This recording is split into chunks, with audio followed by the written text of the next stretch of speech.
Yeah, that's right. For some reason. Well, I just want to tell a public health message that you did not get sleepy because the turkey was high in tryptophan. So, yeah, that's weird. Isn't that a weird one? That's a weird myth that's persisted for a long time. I mean, the weirdest thing is the origins of it. Apparently, it came from researchers journalists in the 80s who were trying to come up with a reason to explain why everyone was tired after Thanksgiving meal. And they just looked as far as, turkey has tryptophan, which is an amino acid that is the precursor to melatonin, which is, you could call it a sleeping chemical. So it makes you get tired at night. That must be why. But it turns out that A, turkey's not that high in tryptophan, like even whey protein is higher in tryptophan than turkey is. And then B, tryptophan doesn't make you tired. I dare anyone to go out and have just a slice of turkey for breakfast and see if it knocks you out. It's overeating. It's like so obvious. Yeah. I mean, people are eating tons of stuffing, tons of sides. They're eating so much food. You're gorging. It's a gorging day. Yeah, for sure. Yeah, I mean, it's not good. Yeah. And if you look at like a lion in the wild, one thing that you'll notice is that they are on the prowl when they are hungry. They're alert, their bodies get revved up, and then they have a feast and they just fall asleep. And the reason is that you even see this in physiology. They call it the parasympathetic nervous system, the rest and digest system. And that's because we are biologically wired to be alert when we need to work to get our food. And then we're wired to, eat that food, feel like you've gotten our fill, we've done what we need to do, and now we can rest and take sleep. Yeah, it's normal. I mean, there's a great video of these lionesses, these female lions after they've hunted and killed and ate all this food, and they're just lying there like this with these enormous bellies, just like, it's just like your uncle on the couch watching football. That's a given follow. And I think so funny. One thing that I think we can talk about today is I've been in nutrition research for 21 years, and I think that the crowning thesis of my work so far is that we really want to be thinking about mitochondrial function at the root of all health and disease. And so I think an interesting way to see sleep is, it's like, why do we have to sleep 8 hours a night? And I think with dreaming, there's obviously other things going on there, but deep sleep, one of the primary things that's happening is you need to give your mitochondria a rest, because your mitochondria will produce all the energy that you need for producing everything in your body, for maintaining it, for repairing it, for distributing it properly, and for keeping it going across the lifespan. And so your mitochondria are going to essentially take a nap, take a rest. They don't go off because they die, but they really turn down the volume of the work they're doing. But then you take your metabolic rate way lower than that. And so you can build up the reserves of energy that you had used up the day before. And so it's, that can explain a lot of recent findings that are coming out as well, because there was that recent study where they looked at sleep deprivation with creatine supplementation. And so they randomized people to either drink a placebo drink or drink 20 grams of creatine through the night. And they kept them awake all night, and they had them do very cool 2.0. And when the subjects were getting the 20 grams of creatine, they did way better on brain puzzles, but they also complained about being tired a lot less. And so the conclusion is creatine is somehow acutely preventing your brain from suffering during sleep deprivation. And the rationale there is, mitochondria are the powerhouse in the cell, the power plant that's producing the energy. Creatine is like a power grid, and it distributes that energy throughout the cell. And so if the purpose of sleep is to restore the energy that you've used up, but then you intervene by putting creatine in there, now you can keep that energy going, and you can go more hours before you need to get rest and restore that energy because you've increased your capacity to distribute it. That makes sense. That is an interesting thing, because it's fairly recent that people have talked about this, right? I mean, it used to be people only thought of creatine as being a muscle thing.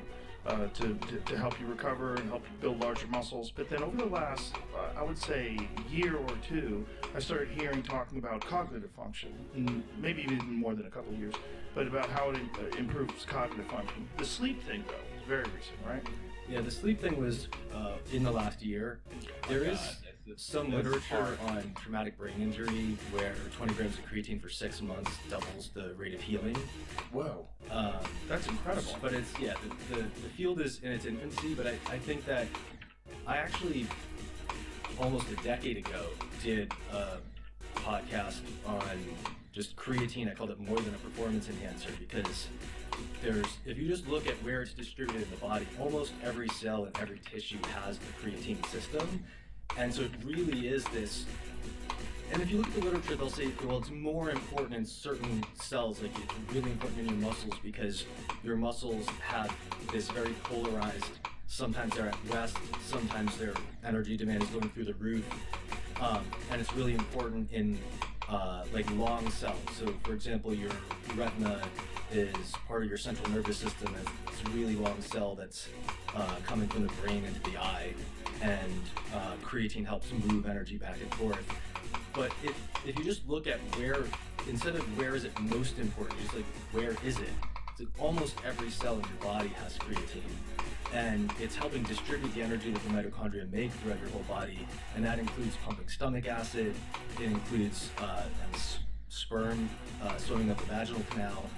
And so if you just look at where it is, you would think that creatine would help a lot more than muscles. And it just turns out that all you need to do is start studying it to start seeing the effects. Is there any studies on creatine improvement of eyesight? I'm not sure. Not that I know of. Because that kind of makes sense, right? I mean, it makes complete sense. Like if you would, when it comes down to it, your ability to produce energy is maintaining and repairing everything in your body. So you would expect to see anything that does improve your energy metabolism improve literally everything. So it'd be kind of shocking if you had no effect on that. But I'm not sure if there are good trials done on that. I haven't seen that. Speaking of improving eyesight, I started doing red light about a year and a half, 2 years ago. Got a red light bed and completely stopped whatever macular degeneration I was going through and reversed some of it. So I don't have perfect vision, but my vision's better. Like it's definitely better. And it's not just through the red light, it's also, it's gotta be some of the supplements that I'm taking.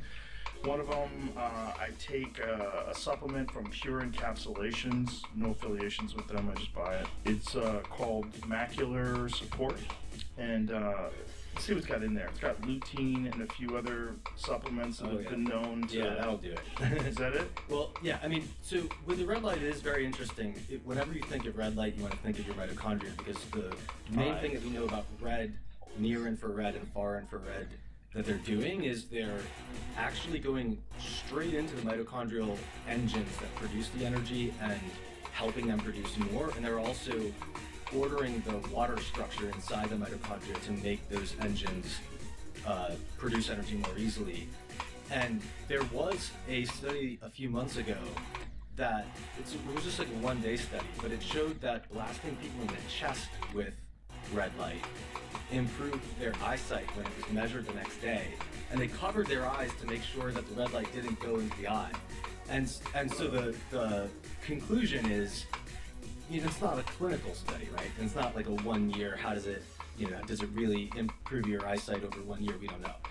But it shows proof of principle that red light is doing something systemically that does not have to go to your eye, that does improve your vision. And to me that makes sense, because your vision is going to be improved by anything that acts directly in your eye to improve energy production, but you've got coordinated energy metabolism going on through your whole body. Like your liver is doing tons of stuff to try to make your eyes healthy and make your brain healthy and so on. So it makes a lot of sense. But I don't doubt at all that the bed is part of that, but the lutein and zeaxanthin are well known to accumulate in the macula, where they have a very specific role in protecting against macular degeneration.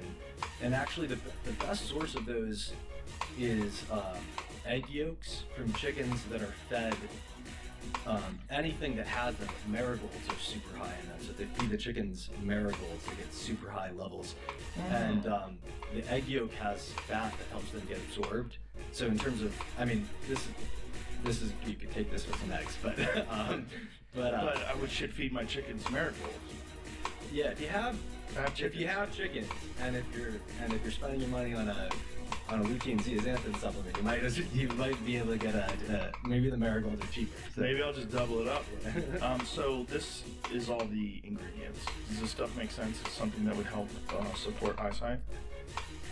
It does. I mean, the vitamin A is going to that's going to depend on your genetics in terms of how good are you at converting beta carotene into the form of vitamin A that we need, which is most abundant in liver and egg yolks.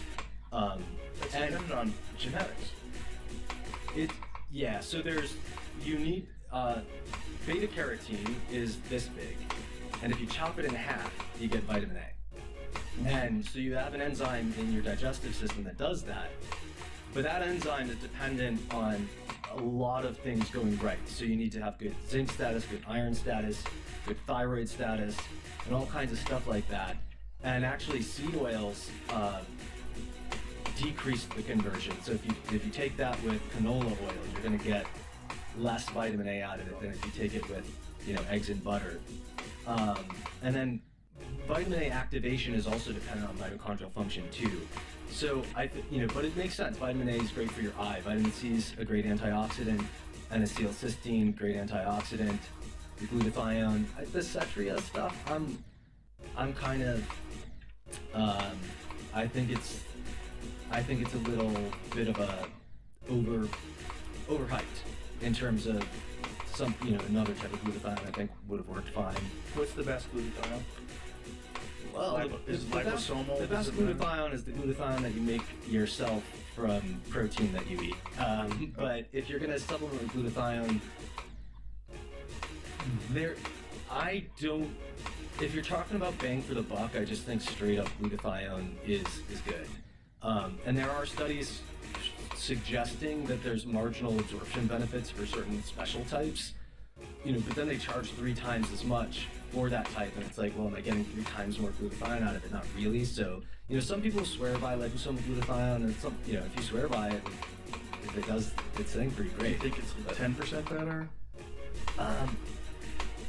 I think the jury is out on whether there might be 10-20% better value for those things. So if I'm going to take glutathione, I'm just going to take glutathione. Got it. Okay. Is this what you're saying about producing your own glutathione? That's the same thing as like vitamin D, right? It's way better when your body produces it. If it does. I mean, I don't think there's anything wrong with getting vitamin D from food, but you don't. The thing is, you do need sunlight, right? So you at least need to get 30 minutes of sunshine in the morning, which is not going to give you vitamin D. And then you need to get like 10 or 15 minutes of unprotected sunshine in the afternoon you get vitamin D from that, but you get other benefits from it as well. So I wouldn't say that it's necessarily better to get the vitamin D from the sun than from a vitamin D supplement or from eating fish or from eating cod liver oil. But you don't want to say, well, I don't need to go out in the sun. I'm just going to take vitamin D. Then you're not going to get the benefits of the sun because the sun gives you other benefits. Got it. Yeah. Is there anything that you can do, say if you live in Seattle and you're in the winter, it's just raining constantly. Is there a tanning bed that gives you some of that? Yeah, I do think that there is some risk of tanning beds. I'm not 100% when I lived in New York, I would try to spend 40 minutes in the afternoon sunshine for 3/4 of the year, and during the winter, the UV index just wasn't high enough, and I get eczema in the winter because I'm not getting enough sun. And so I would use a tanning bed not to get tan, but I'd use like 2-3 minutes at a time just because it just had a systemic effect in preventing the eczema that I would get in the winter. I think you have to be careful with it because there is some concern that people are just, if they're tanning to tan, they're going to wind up with too much damage to their skin.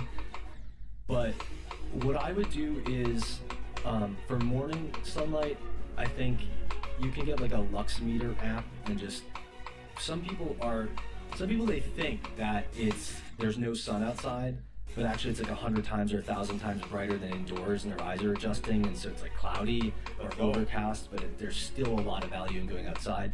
So I would say if you use a lux meter and it's like under 10,000, you could get a like a light therapy light at home to use to just like turn it on and not look straight into it, but kind of have it going into your eyes.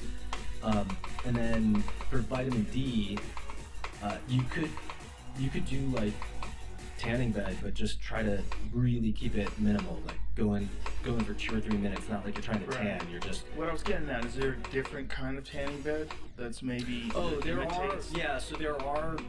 are different ratios of wavelengths, and the ones that have more UVB are the ones that are going to give you more vitamin D.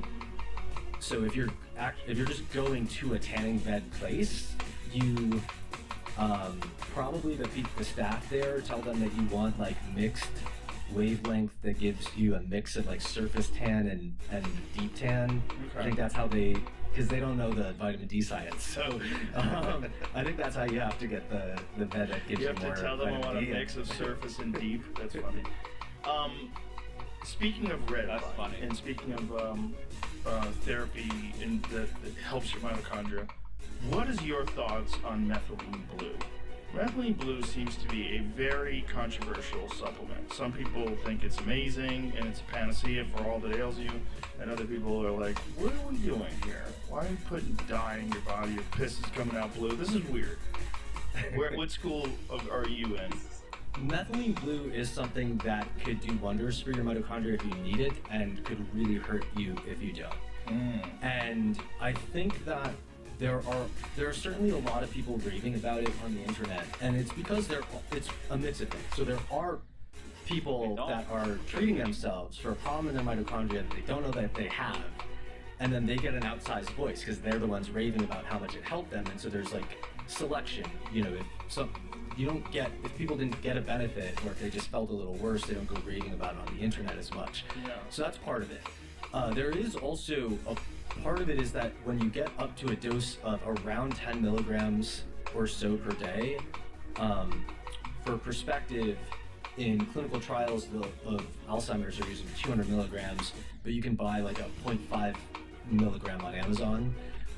So a lot of people are using like 0.5 milligrams. But once you get up to 10 milligrams or so, you're getting some degree of pharmacological antidepressant effect because it's an monoamine oxidase inhibitor. And so I do think that there are some people who they're like, oh, I feel so much better. And it's like, yeah, bro, you're taking an antidepressant. So that's part of it. But if you look at what it actually does, it is a very non-specific rewirer of how your mitochondria produce energy. And if you can think of it like, let's say there's a main road in the city and it's the best road and that's why everyone's on it, but it's blocked, and then they set up detours, people they're going to help the traffic because that road is blocked. You actually can't get through there. And so the side roads that would take you somewhere are actually better because they're not blocked, right? So in the context where you need the detours help you. But if the main road was not blocked and they start putting up detour signs and people start going out in the side roads, they're not going to get to their destination faster. They're just getting tricked by the mess, the chaos that was created by people putting up detour signs that they didn't need. So methylene blue is something that goes into your mitochondria and sets up detour signs all over the place. And how does it do that? So what your mitochondria do to produce energy is they extract, you have a molecule like carbohydrate or an amino acid from the protein that you ate, or fatty acid from the butter you were eating. You gotta break that apart, you gotta take out the energy, and you gotta synthesize ATP with it. The ATP is the general energy currency of the cell. So mitochondria produce usable energy from food in the form of ATP. When they do that, they have a bunch of different pathways through which electrons flow. And methylene blue is able to grab those electrons and put them somewhere else. So they call it a redox cycler. So it's taking an electron here, it's shuttling it over there, it's taking an electron here, it's shuttling over there. And so if you have this let's say the normal way for your mitochondria to produce energy has a main road where the electrons just flow straight through. Methylene blue is coming in and it's just taking that electron over here, throwing it in over there, and so on. So if you've got a road that goes like this and you got a blockage right here, and methylene blue is just taking something out there and it's putting it over there, you actually wind up getting better energy with it. But if you don't have a blockage, you're just creating random chaos in the mitochondria. And in the animal experiments, what they've done is they've said, okay, let's give these animals inhibitors of their mitochondria at specific locations and see what methylene blue does. And if you don't have any inhibitors, and if the animal is genetically healthy, then you add methylene blue, they get less ATP. So the mitochondria is less effective at converting food to usable energy. But if they do have an inhibitor, their ATP production goes down, you add methylene blue, it goes back up, right? So if there's a blockage to get around, methylene blue helps.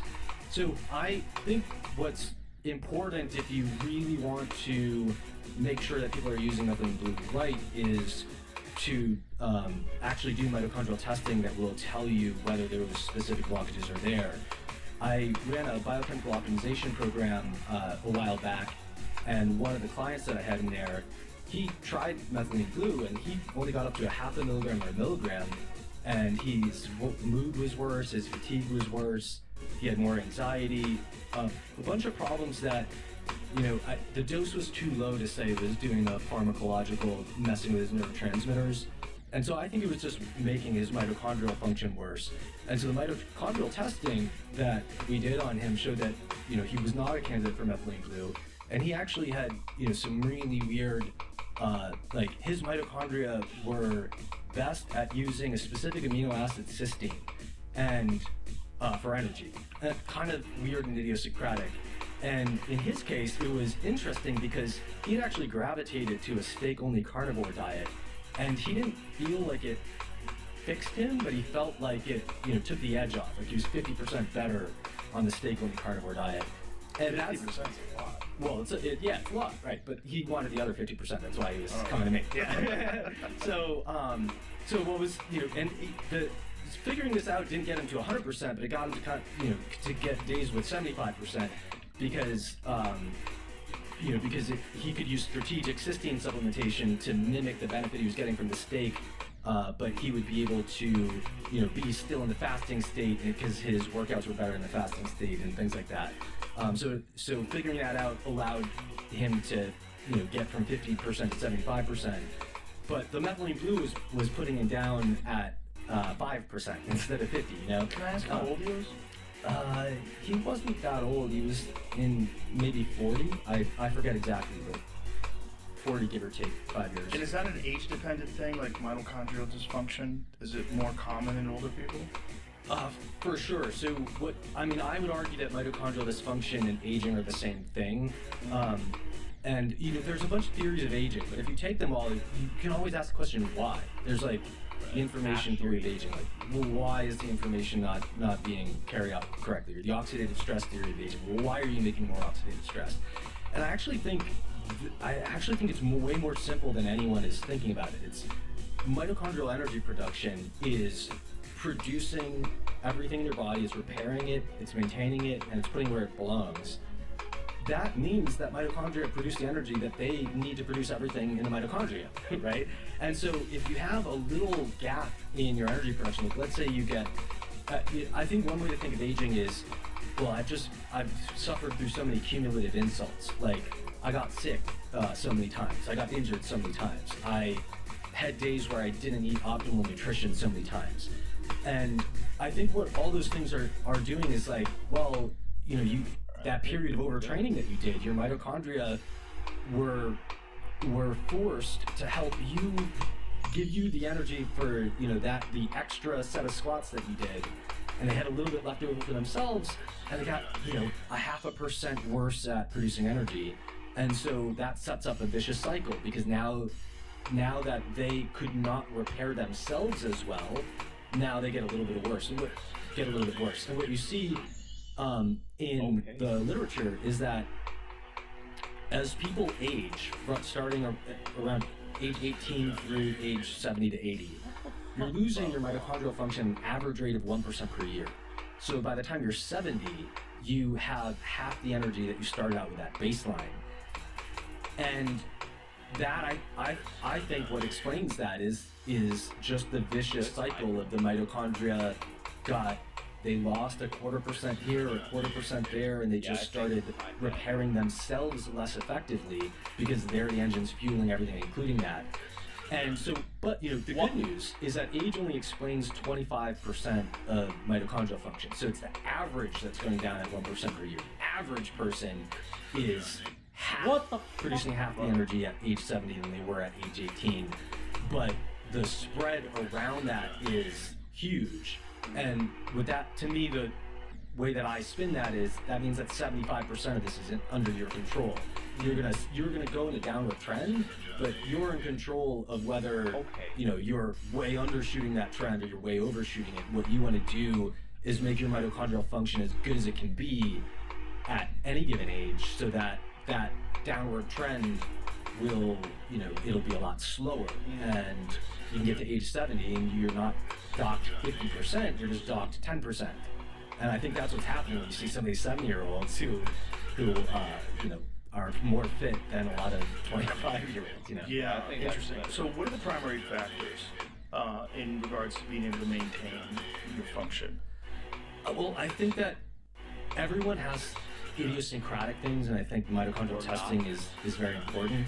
But if I were to pick 5 things that just everyone should be doing for their mitochondria, a lot of it does look like health advice you might get somewhere else, but it actually is the best stuff, right? So we mentioned creatine.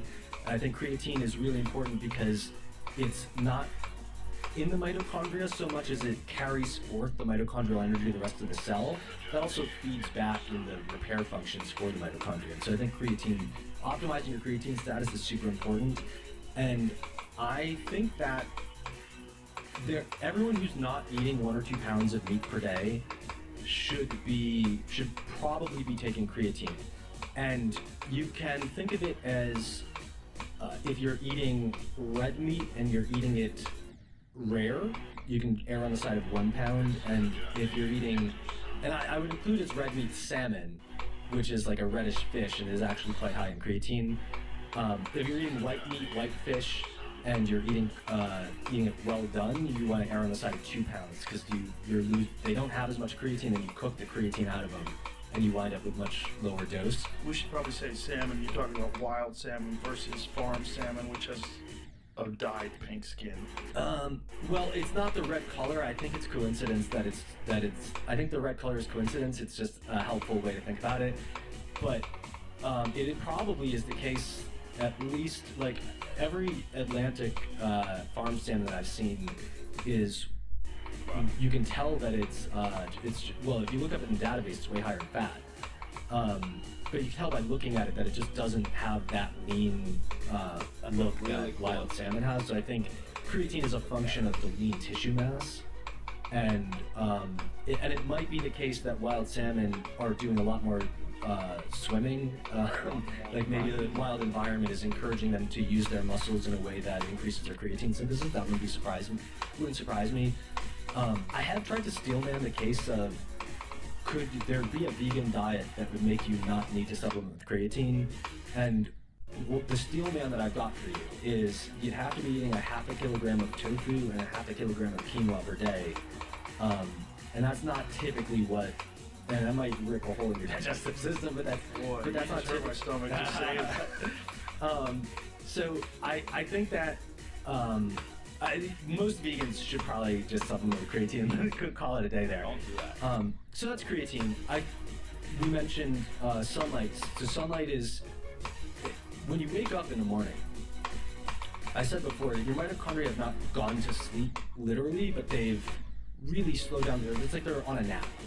And there's a transition when you wake up where the mitochondria have to say, oh, you've woken up. Now I need to wake up and I need to start producing more energy. And sunlight going into your eyes, being translated into your brain, is the signal that actually tells your brain to organize that. And so what happens as a result of that is that signaling helps your mitochondria adapt and start producing everything, and it actually helps them adjust. Bruh. And if you don't have the morning sunlight, you're going to have your mornings full of suboptimal energy metabolism that is initiating that vicious cycle of aging. That's what I believe.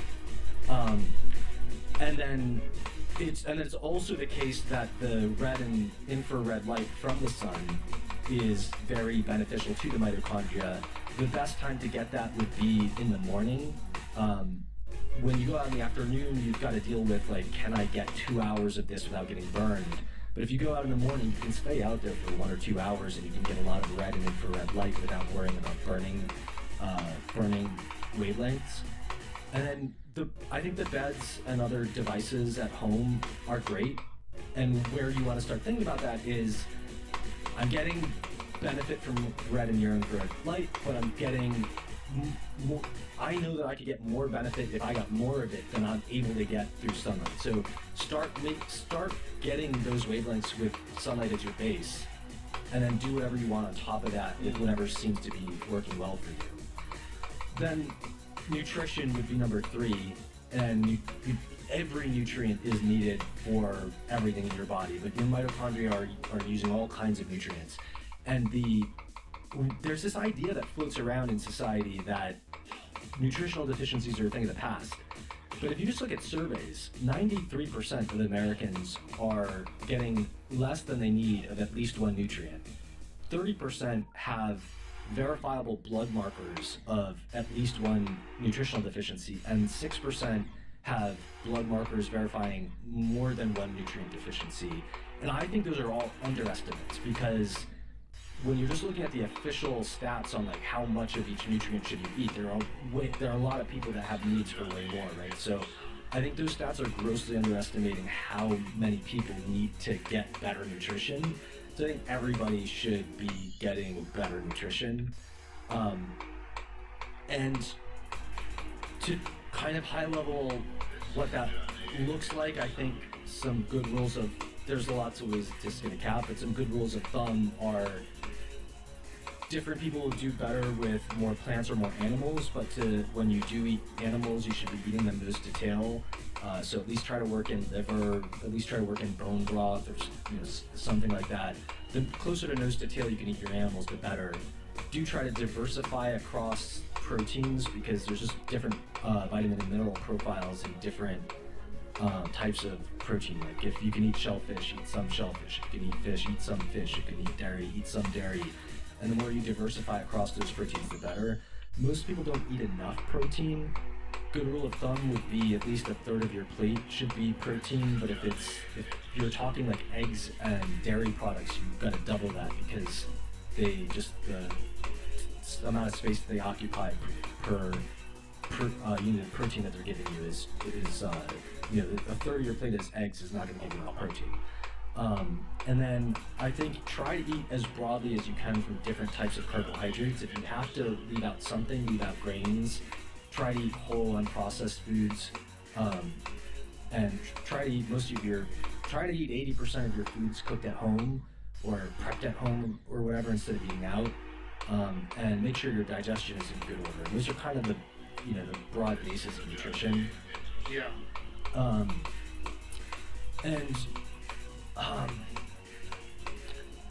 Exercise is a very interesting one.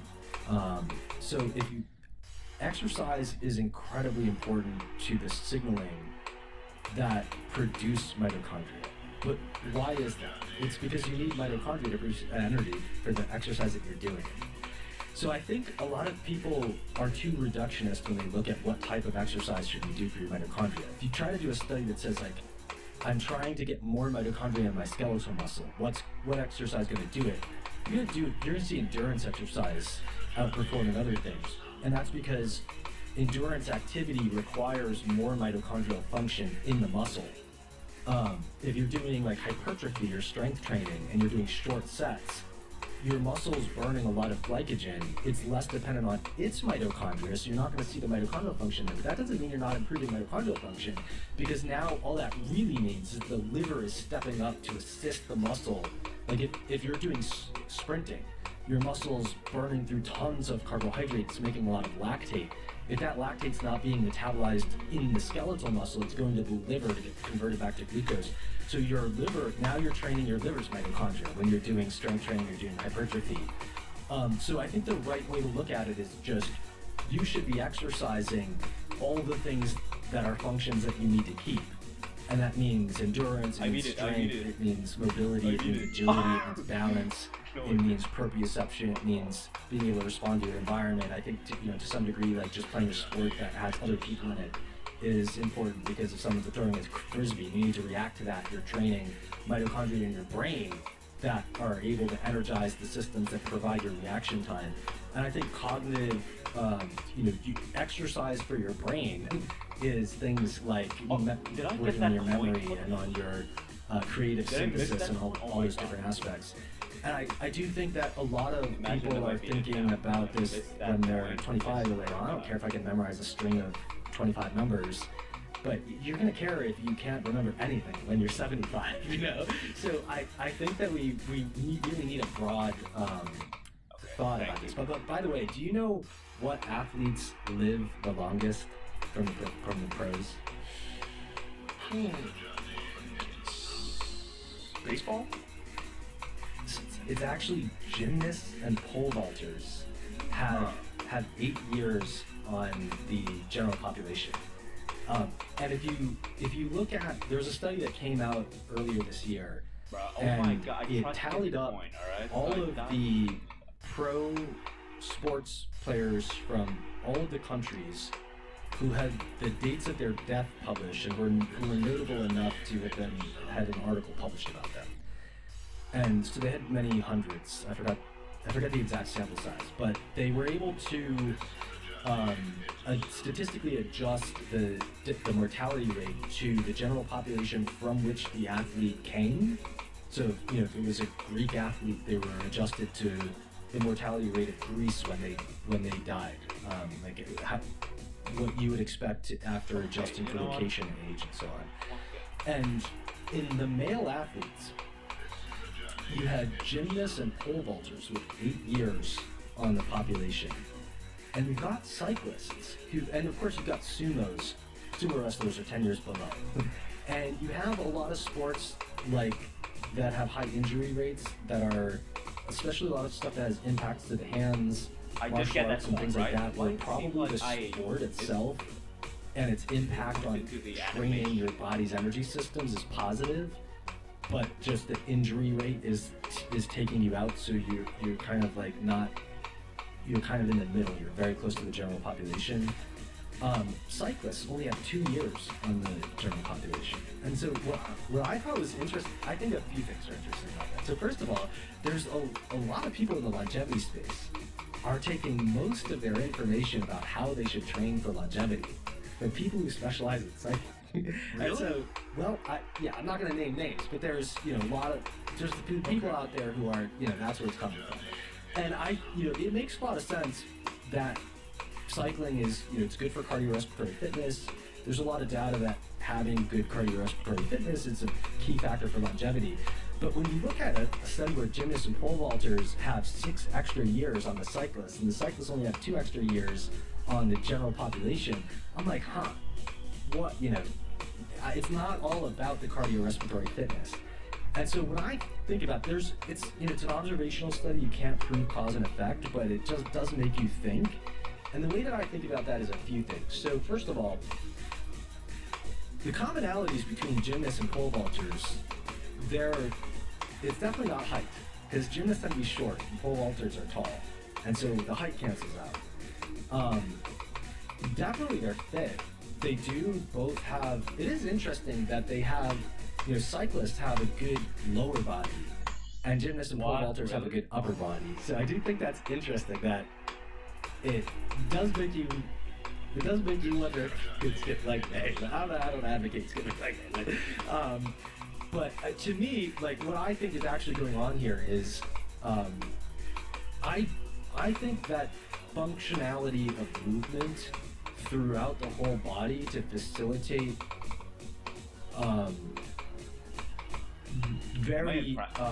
to facilitate the kind of skills that they have is training.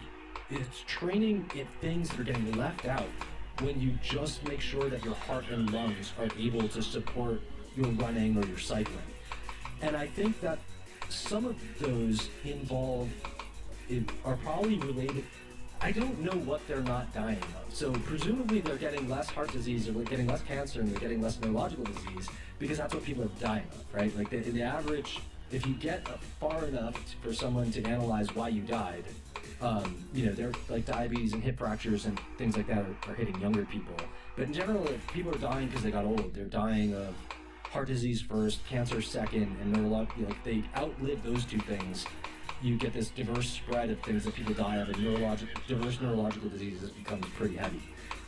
So I think cardiorespiratory fitness is probably the biggest thing in preventing heart disease. But cancer becomes very interesting because there was a study in rodents that showed that stretching prevents tumor growth. And I thought this was wild. I first heard about this on one of Huberman's shows, and so I looked up the study and I was like, this is wild, because I happen to know some other things about immune function. So one thing is that when in T cells, which are important both to prevent infections and are also important because they attack you during autoimmunity, and they're also important because they kill cancer. For T cells to be activated, what they do is they don't have enough energy themselves, so they push off the local environment, and that pushing off creates motor proteins inside that generate the energy to activate the T cell. And what cancers do is they modify their extracellular environment to compromise that, because it's harder for the T cell to push off of it. Now, I know another thing from Crohn's research, which is that the best way to cure Crohn's disease, besides some of the drugs that they're on, is a liquid diet. And the recent research on how the liquid diet works is that it removes the pressure in the intestine that is pushing out and is causing inflammation to activate and attack the body, right? So I'm synthesizing these three things, and I'm like, this makes a lot of sense that the relative proportions and how stretched out and like what is the quality of your joint tissue and things like that probably has a lot of severely underappreciated causation in terms of cancer and autoimmune disease.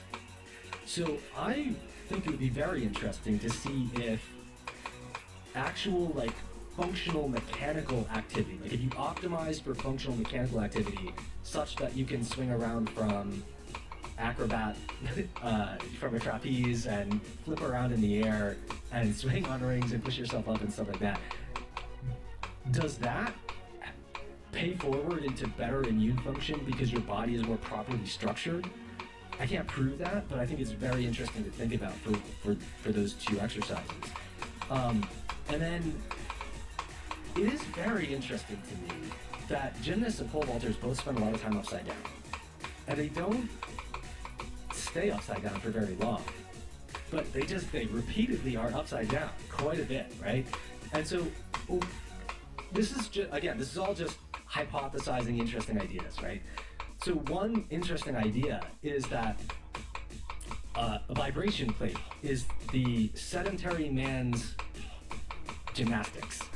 And that, flipping upside down is better at circulating body fluids than walking. And like a vibration plate is better than walking, but actually spending time in the upside down state and flipping around is actually very good for circulating the fluids in your body. I can't prove any of this, but it's all very interesting to think about. But what I kind of conclude from this is you don't want to get sucked into just optimizing VO2 max or something like that. You really want to the lesson from the gymnast is like, what are all the things that a gymnast can do that I can't do? And I should be able to approximate them in the best way that I can. And I take that a little bit more literally. So I actually do like, I am trying to convert all my workouts into like, what's the gymnastic version of this? And you think it's because of flipping? You don't Well, think I it's just- they're both involving coordination, explosive movement. Right, and I think that Skills. I think that Well, effective yes. too. So I think the skill training is big for spill off into neurological disease because. But I'm just trying to connect them to the three things. So I'm not sure exactly what they have lower rates of death from. We need more studies to see that. But the body mechanics, I think, is a very interesting possible explanation of why they'd have lower rates of cancer. AfterSonic. And what you just said, I think, is a great explanation of why they would have lower rates of neurological disease. And I think it's kind of like, if you look at, I think another thing that people mistake in the longevity space is they spend too much time thinking about reverse engineering 100 backwards. What do I want to not have lost by that time? And not enough time just being in peak function. Because if you look at bone mass, for example, bone mass goes up until you're in your mid-20s, maybe 25 to 30. There's a little bit difference with men and women. But then it just goes down after that. And if you want to have good bone mass when you're 75, the most important asset you possibly have is to have really good peak bone mass when you're 25. Right? So I really think that, like, it's just like I said before, you might not think memorizing a string of 25 numbers is important at any age. But, if you're going to have really awesome peak memory, that gives you a lot of room to decline later on. Whereas if you're trying to reverse engineer, like, what you don't want to be able to not remember when you're 75, I think you're just setting the bar way too low, right? So if you're 20, you should be thinking about, like, what are all the sports I can't do? And not, I'm not saying there's anything wrong with picking a sport, but I do think it would be good for everyone when they're young enough to do so to just try a different sport once a year. And maybe they don't love it, they don't fall in love with it. Maybe they learn something like, oh, I didn't realize I couldn't do that. So for example, I did, last year, I did a little bit of BJJ and I did a little bit of boxing. And I was like, God damn, like, my feet don't move like they used to in boxing. And in BJJ, I was getting a little dizzy doing forward and backward rolls. And I was like, I don't spend enough, this was before I started thinking about the gymnast being upside down. I was like, I don't spend enough time being upside down. So I was like, so I bought some mats. And then now I just, I do one forward and backward roll every day. I don't do BJJ right now, but I just do one forward and backward roll every day as part of my morning routine. But I've also switched, like, I was like, why would I overhead press when I could try to do, I can do wall push-ups now, and I hope that by next year I'll be able to do handstand push-ups. But I'm working on the handstand right now, so we'll see how that goes. But I think just, because you can focus on one thing, you can really miss out that, like, oh, my favorite workout activities this is, how many people are doing all their favorite workout routine activities and forgetting that they don't have any rotation? They don't have any side bending.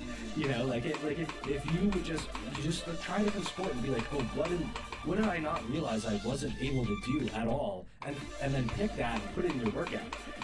Because if you've got a great programmer, then maybe your workout is perfect. But I think most of us we gravitate towards some of the exercises that we think are good. And even if you think you're mixing it up, like CrossFit managed to eliminate rotation from everything. Like every sport that involves throwing the ball involves rotation, right? Well, they do sometimes. They throw balls sideways against the wall. There's some rotation in Well, them. maybe they worked it in. When I did CrossFit, the ball throwing we did was Really? wall balls. So it was like, I think it depends entirely on who's teaching it. But Yeah, that if makes you're a lot of doing sense. windmills, Yeah. windmills are Yeah, a for kind sure. of a form of rotation. There's a lot of ab exercises they do that are rotational. yeah.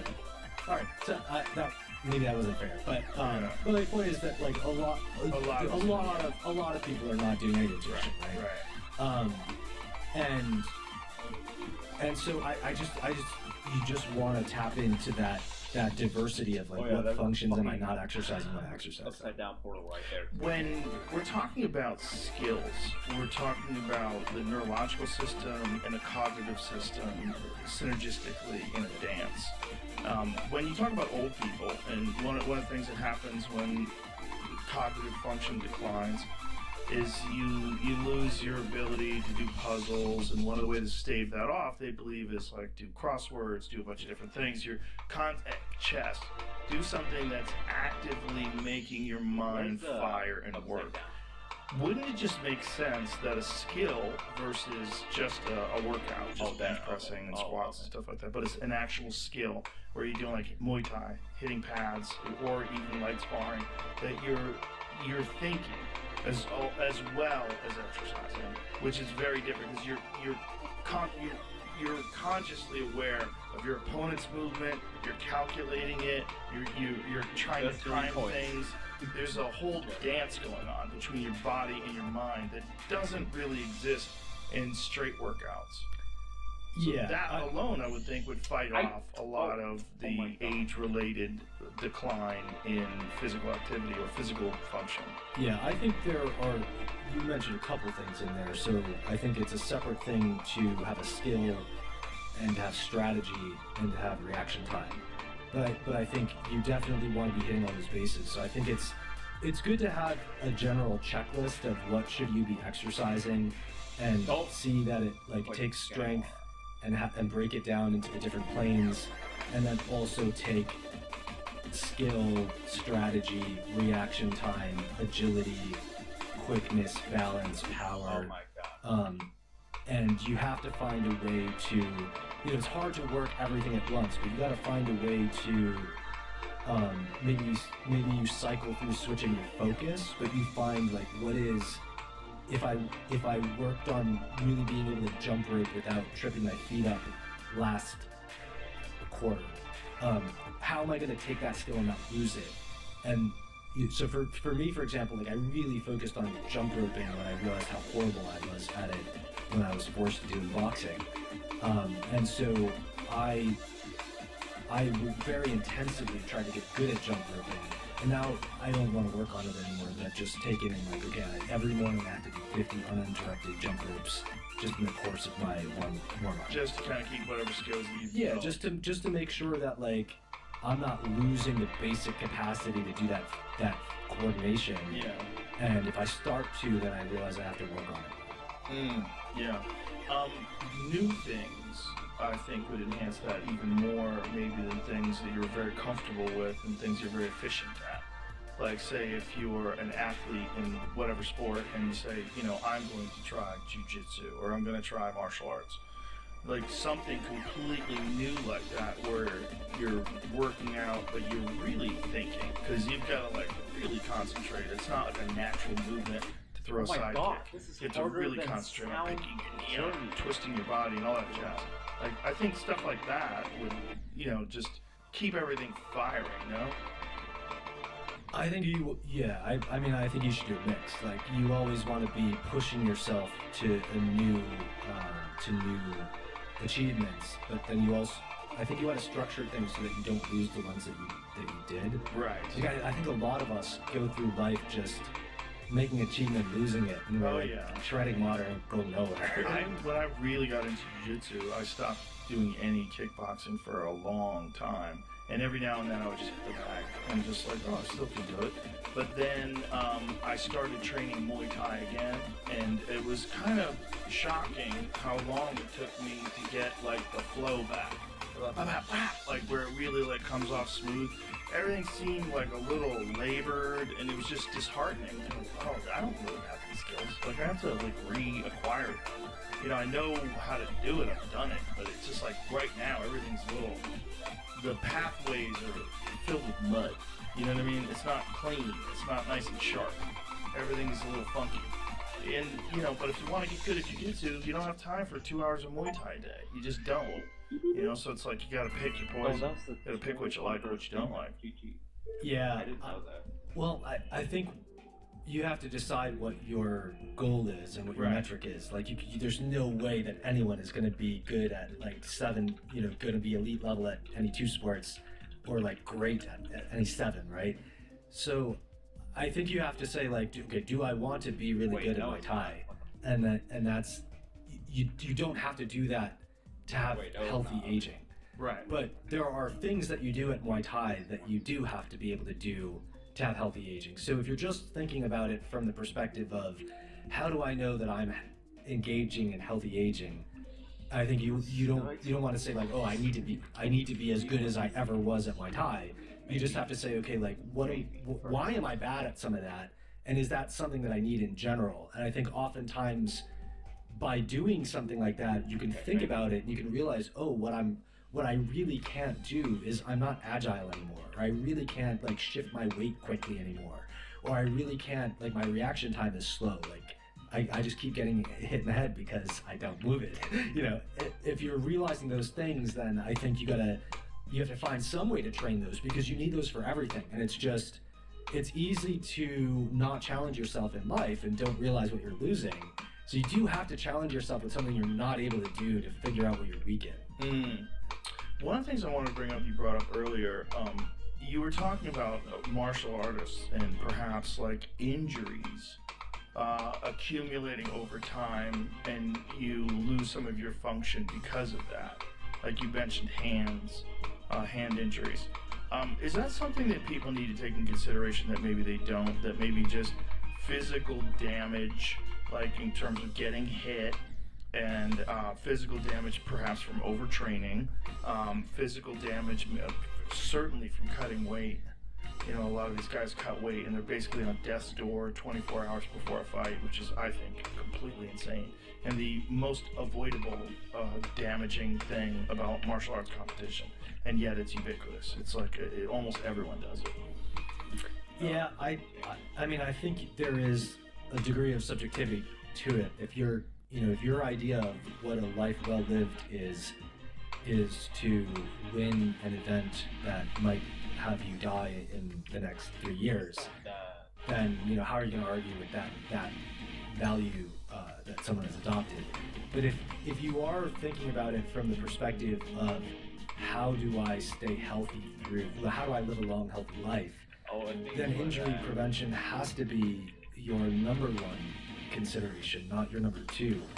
I think even if you were just trying to say like how can I be the strongest I could be, you would still need injury prevention to be number 1, because how many people take 3 months off from a lift that they're working on and wind up 6 months behind where they had been when they start again as a result of that injury, and where would they have been if they spent that 6 months getting stronger? And if you're going to do that every 2 or 3 years, like that's taking a huge toll off even the skill that you could develop and your maximal capacity at that. But like I was saying at the beginning, I really think that the simplest explanation for why mitochondrial function declines 1% per year and gets cut in half by age 70 is just this, like, when I was injured, my mitochondria were completely obsessed with healing from that injury, and a little bit came out of the account used to repair the home base. That's what I was getting at. Yeah. So for someone who's had, like say a martial artist who's had broken hands, broken ribs, knee surgery, shoulder surgery, a lot of these guys have gone through a bunch of stuff like that. Like, so each one of those things is taking a small toll. Yeah. That's not something that people consider. You think, oh, you recovered from that injury, now you're 100%. But you're 100% with the tax of having recovered from that injury. Yeah, and a lot of people aren't necessarily fully recovered from the injury either. Oh, and many aren't. Yeah, many aren't. I talked to a guy once who was, he got injured in marathon running, and he thought he was recovered. I thought he wasn't recovered, and there was some kind of metabolic stuff wrong with him because he was getting sick all the time. I'm like, bro, you didn't recover yet. Like, what are you doing, going out and doing all that running? Like, what was the injury? I don't remember I forgot the specific injury, but one of the common running injuries. Yeah, one of the things that's really Okay. common in MMA is someone getting knocked out and then getting knocked out again because they come back too quickly. Wow. It happened recently in a big fight, and it's just Wow. there's a thing that happens with these guys where they just want to get back in and get a win. And a lot of times they're like, I'll be ready. Very I won't hard. get hit again. I know what I did wrong. I'll be better this Or time. the sound journey. But they're more vulnerable now. Like they can get knocked out. Is this just neurological damage? Is this just a function of the concussion, or do you think it's a function of the concussion, the recovery from it, and the diminishing capacity of the body because it had to recover from that traumatic injury? I think it's all of those. But that too, right? So it's not just the fact that you got knocked out and your brain is more vulnerable now. It's like knowing that your And body very is more wholesome vulnerable. ending. You're probably not as strong as you were. You're probably not recovering as quickly. Yeah, I mean the brain it's a small part of the body, but it's massively outsized in terms of the energy that it consumes. And so think about if you're actually healing the ability for it to, like, if it's just sucking even more disproportionate energy from the body, and just think about how much the rest of the body works to support the brain. Like the liver's working all day long to make the brain get enough energy. So yeah, there's no way that healing from a brain injury is not taking a toll systemically. It's impossible. But to accelerate or enhance that, creatine, you think would be a very good option? Creatine is one of the ones that's been demonstrated to do that, and it's been studied 20 grams a day. I don't think anyone really knows, like, do you need 20? Is 30 better? Could it have been done with 5? But most of the brain research is being done with doses around 20 grams, and the thought is that the muscles are going to take first dibs, and you need to have a high dose to get it to the brain. There's a lot we don't know about that, but as a default, like if I was healing from a traumatic brain injury, I would take the creatine. And then I think if you have something that's this serious, you do want to know what your limiting bottlenecks are. So I think actually doing mitochondrial testing that's like one of the applications would be like, oh, now it's really important that I have a 6-month window where I need to maximize everything I can.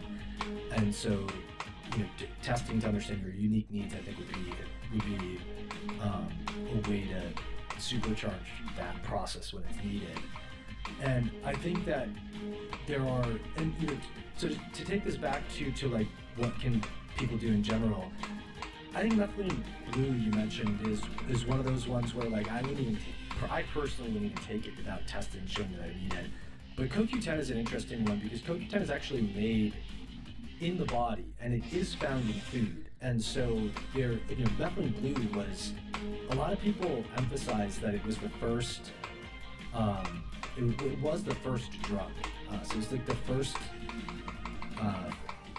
example of pharma, basically. But before that, it was actually patented as something that would turn your clothes blue but wouldn't come out in the wash. That was the patent on methylene blue. Whereas CoQ10, you eat food, it's there. Your body makes it itself. And What kind of food is it in?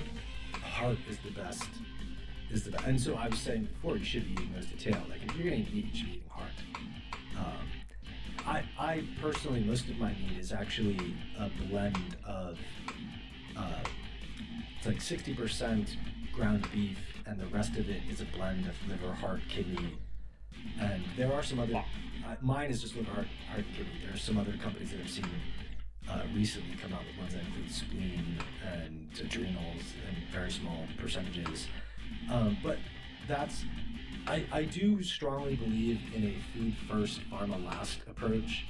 And that doesn't mean like I'm against pharma, but it means that even with supplements, like if you can meet a need with food, you should meet the need with food. You should use supplements in a strategic sense, not as a replacement for a bad diet.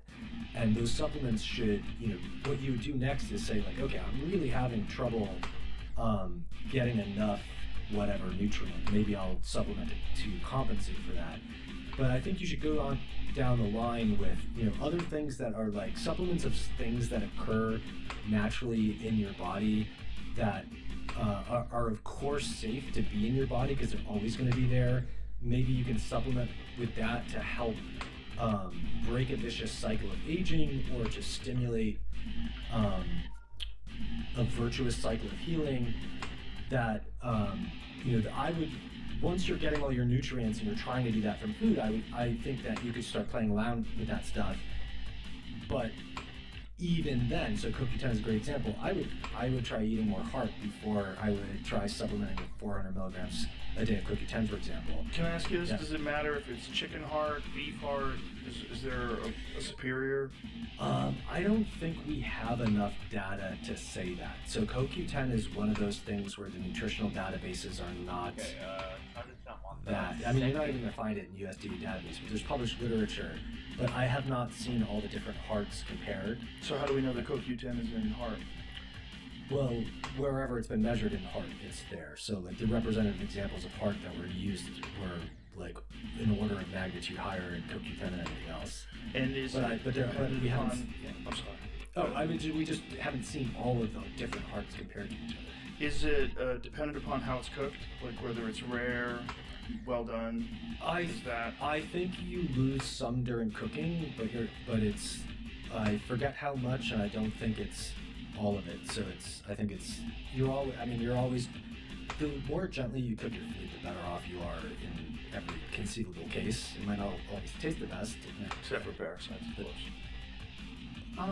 I mean, you don't need to make a steak well done to avoid Well, parasites. not steak, but pork. Right, yeah. Or I mean, other things. Especially Right. some wild game. yeah, I mean, right. So taking that into account, the nutrient value of the food is always going to be highest when the food has been cooked relatively gently. But anyway, so CoQ10 is interesting because it's hard to argue against taking it from the literature, because there's dozens of clinical trials. Quite a bit of it is in heart disease. It looks pretty promising in various forms of heart disease. But if you look at that literature, what you see is a dose response where at 1 to 200 milligrams per day of CoQ10, the average person's glucose, insulin, and blood pressure looks better than not taking it.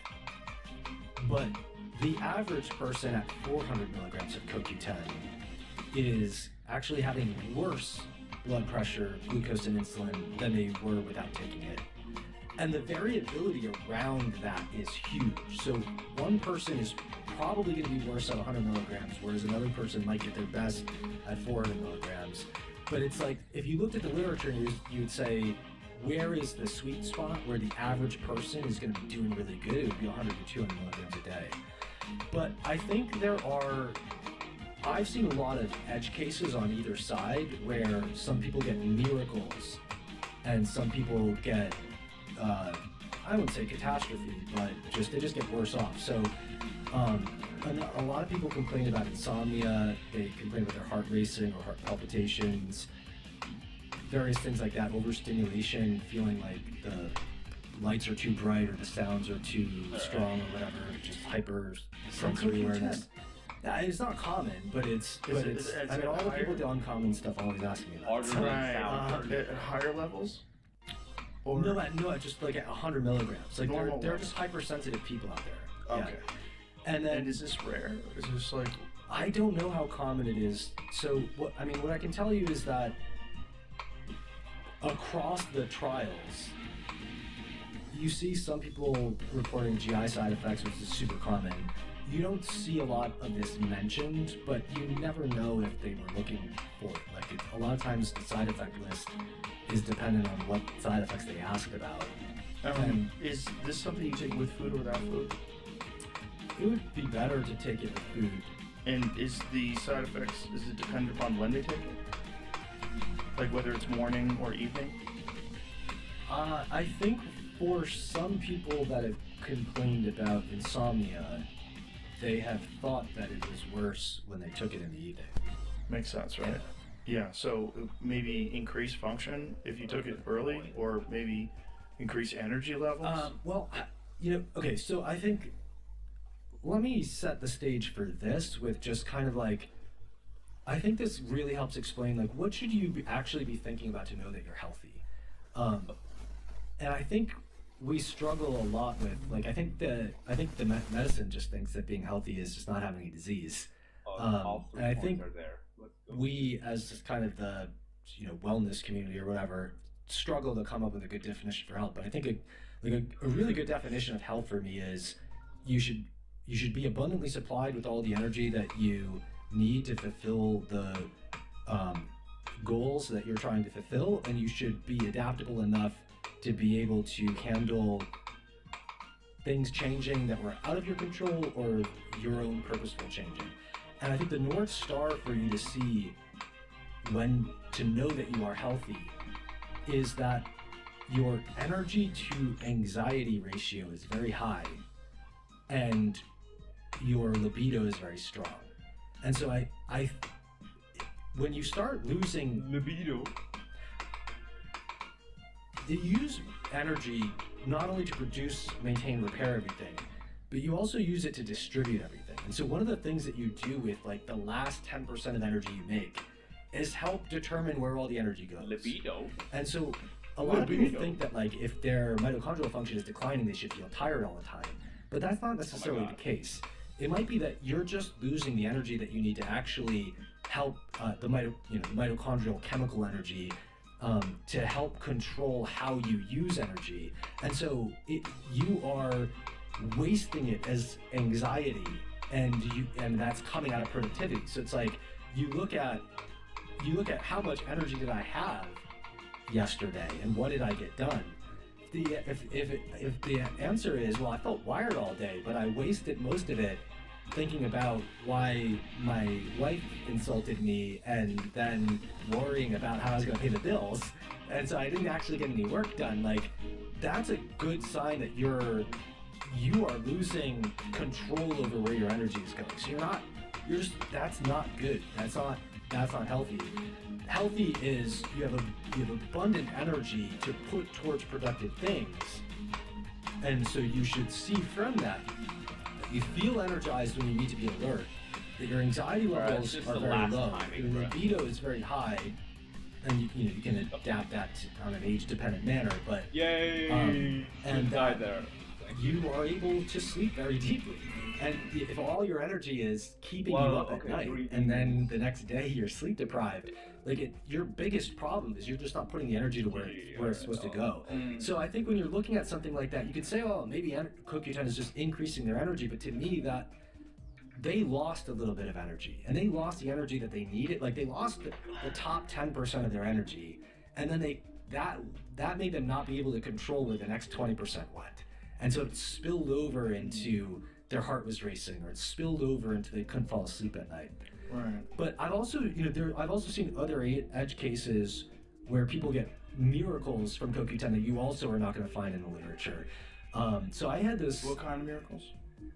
I'll give you one example. So, in the program that I had a client named Jacqueline, and she lost her period at 28. So you call it amenorrhea, but she described it as I hit menopause way too early. She didn't have her period for 10 years. So we did mitochondrial function testing on her that showed that you have a specific need for a lot of CoQ10. And what was crazy was she had gone to functional medicine practitioners, did homeopathy, all kinds of, just went to did whatever she could find, and nothing ever changed that. What's crazy is that functional medicine practitioners often give bagfuls of supplements to their patients, and so she had gotten normal doses of CoQ10 in the past, 200 milligrams. But based on the testing that we did, we said you should probably experiment with 700-800 milligrams. Whoa. So which by the way is above where the average person's glucose and insulin gets worse. But 2 weeks into taking the CoQ10, she got her period back. Wow. After 10 years. That's crazy. After 10 years, yeah. That's nuts. crazy. So I think CoQ10 is methylene blue. I'm a little bit more hardcore. You really got to do the testing. Whereas CoQ10, I'm kind of you should play around with it. You very well may benefit from 1 to 200 milligrams a day. But my food first, pharma last approach says, are you eating heart? Right. Did you eat